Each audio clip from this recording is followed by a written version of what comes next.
চোরাচালান, সংগঠিত সিন্ডিকেট, তোলাবাজি, মহিলাদের প্রতি সংগঠিত অপরাধ এবং জনসাধারণের উপর যাবতীয় উৎপীড়নের ক্ষেত্রে বিন্দুমাত্র শিথিলতা বা সহনশীলতা না দেখানোর নীতি গ্রহণ করেছেন। কঠোর আইনি পদক্ষেপ গ্রহণের মাধ্যমে আন্তর্জাতিক সীমান্ত দিয়ে গবাদি পশুর চোরাচালান দমন করতে এই সরকার দৃঢ়প্রতিজ্ঞ। তারা বলেছেন এটা খুব একটা ভালো ইস্যু আমাদের সমাজ ব্যবস্থাতে। যে সমস্ত জায়গার সঙ্গে বর্ডার আছে বাংলাদেশে বা বিহারে বা উড়িষ্যা বা অন্যান্য জায়গার সঙ্গে, বিশেষ করে বাংলাদেশের সঙ্গে যে বর্ডারগুলো আছে, সেখানটায় আমরা খুব অল্প বয়স থেকে দেখে এসেছি যে সেই জায়গাতে স্মাগলিং এবং গরু পাচার এগুলো দারুণভাবে আমাদের সমাজ ব্যবস্থাকে প্রভাবিত করেছিল।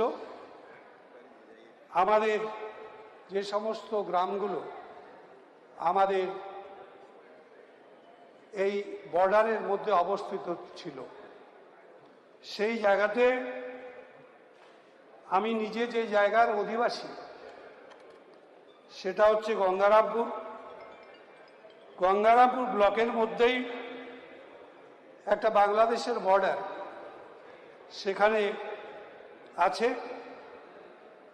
এবং আমাদের দক্ষিণ দিনাজপুর জেলায় সেখানে তপনে বর্ডার আছে, আমাদের কুমারগঞ্জে বর্ডার আছে, আমাদের বালুরঘাটে বর্ডার আছে, হিলিতে বর্ডার আছে।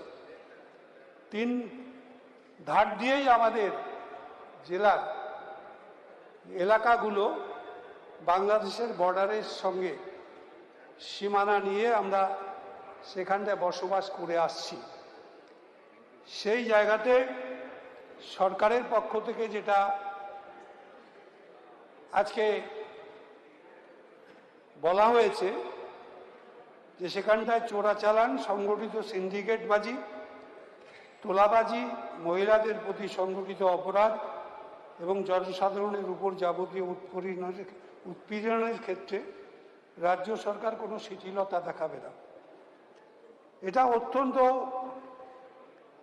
একটা ভালো প্রস্তাব আজকে রাজ্য সরকারের পক্ষ থেকে আনা হয়েছে এখানটায়। এটাতে বিরোধিতার কোনো স্কোপ নেই আমাদের এখানে। কিন্তু আমাদের অভিজ্ঞতা, বর্ডারগুলো নিয়ন্ত্রিত হয় বিএসএফ এর দ্বারা, বর্ডার সিকিউরিটি ফোর্সের দ্বারা, এবং এই বর্ডার সিকিউরিটি ফোর্স বর্ডারে এই চোরাচালান থেকে আরম্ভ করে বেআইনি অন্যান্য যে কাজকর্মগুলো হয় সেগুলোকে প্রোটেকশন দেওয়ার দায়িত্ব রাষ্ট্রের পক্ষ থেকে। সেখানে যে থানাগুলো থাকে, থানাগুলোরও কিছু কিছু তার মধ্যে ইনভলভমেন্ট থাকে, যেহেতু প্রশাসনিক ব্যবস্থাটা থানার মধ্য দিয়ে থানার অফিসাররা তারাই